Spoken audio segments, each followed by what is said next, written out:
नमस्कार स्वागत करुछि आज केतोटी मुख्य गुरुत्वपूर्ण खबर को आपण मानकु दर्शक बंधु एबे आम हस्तगत होइतिबा केतेक सद्यतम सूचना रही।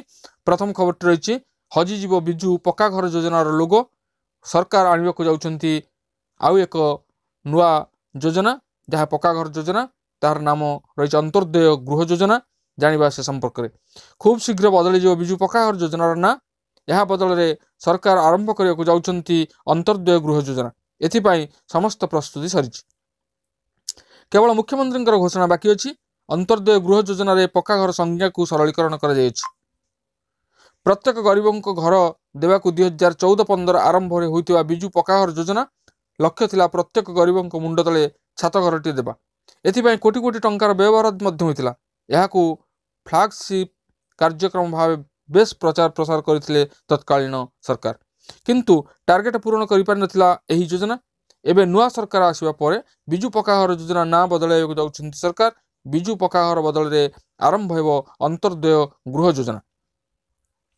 सूचना अनुसार पंचायत राज विभाग पक्षरु अंत्योदय गृह योजनार चूड़ांत रूपरेखा सरीछि ड्राफ्ट भी प्रस्तुत हो सारिछि एहा उपरे खूब शीघ्र मुख्यमंत्री मोहर मारि पारंती। एबे आसंतो आमे जानिबा अंत्योदय गृह योजना कोन।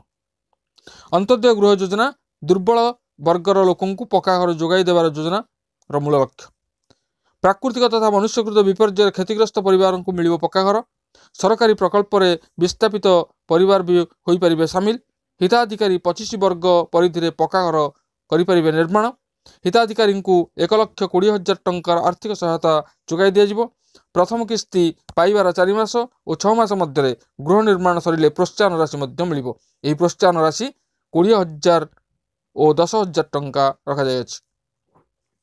बिजु पक्का घर योजनार असंपूर्ण काम को यही योजना संपूर्ण करिवो सेपटे नुआ योजना को नहीं राजनीति बेस सरगरम होबार लागिछि। अंत्योदय गृह योजना पई मोट 2500 कोटी व्यय बराद होइथिबा बेले 2024-25 रे 100 कोटी टंकार बजेट मंजूर होइछि। मुख्यमंत्री मोहर उपरे योजना कार्यकारी हेबो बोली सूचना मिलिछि।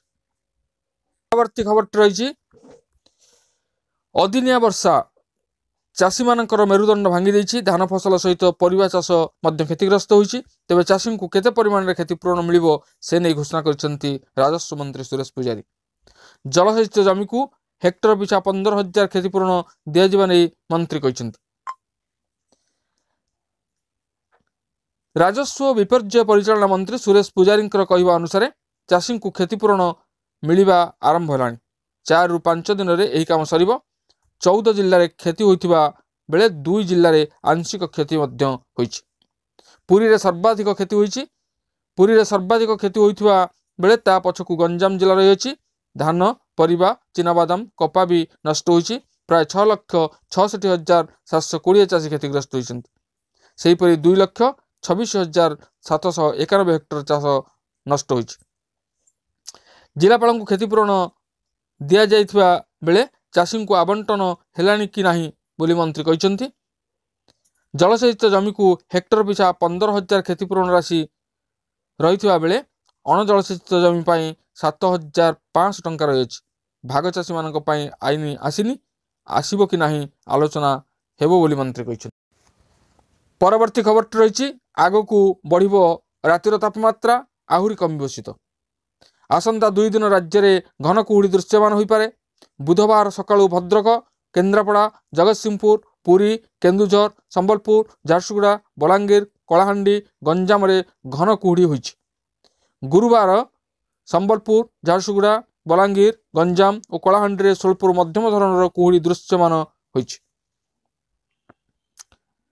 सूचना अनुसार दारिंगबाड़ी रे रातिर तापमात्रा 8 डिग्री सेल्सियस कोरापुट रे 9.4 डिग्री सेल्सियस फुलबाणी 10 राउरकेला 11.3 भद्रक अनुगुल 11.6 भद्रक 11.8 झारसुगुड़ा और भवानीपाटना रे 12 डिग्री तापमात्रा रही।